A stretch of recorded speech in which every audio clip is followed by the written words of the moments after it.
Mimi ni Dkt. Varun, daktari wa watoto na mtaalamu wa magonjwa ya mapafu kwa watoto katika Apollo Vanacram, Chennai. Mada ya leo ya mjadala itakuwa pumu kwa watoto. Sasa tukija kwenye pumu, si sawa na pumu ya watu wazima.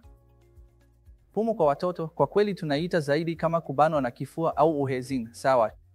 Hatuiti watoto walio chini ya miaka 6 kuwa na pumu. Kwa kawaida tunawaita wenye kubanwa na kifua, na wale walio na zaidi ya miaka 6 tunawaita wanaopata pumu.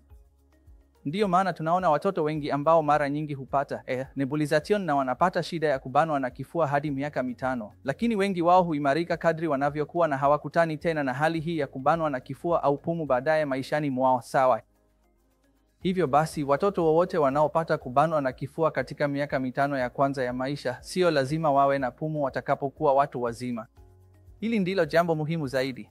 Sasa, unawezaje kugundua pumu kwa watoto? Kuna dalili 2 au 3 tu ambazo ni muhimu sana, sawa? Angalia jinsi mtoto wako analala usiku.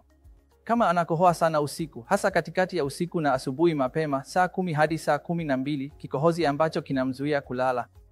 Hii ndiyo dalili ya kwanza na muhimu zaidi. Jambo la pili, kikohozi kinachomzuia kucheza au kufanya mazoezi.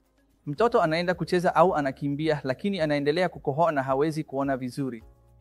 Kwa hiyo tumeelewa pumu ni nini hapa na dalili kuu za pumu ni zipi.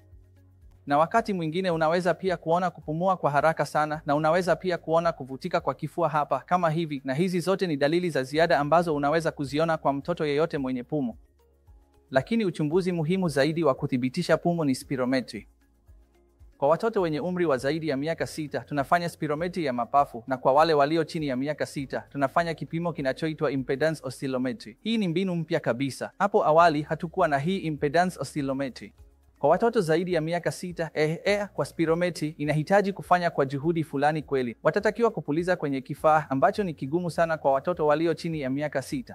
Wakati kwa watoto chini ya miaka 6, hii impulse oscillometry wanatakiwa tu kukaa kimya kwa sekunde 30 hadi dakika 1. Sasa tukija kwenye matibabu, kama nilivyokuambia, lazima utambue kama ni wheezing au la, na pia unapaswa kuepuka vyakula vya baridi nilivyokwisha kueleza.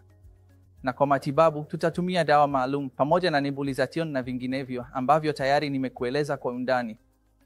Asante.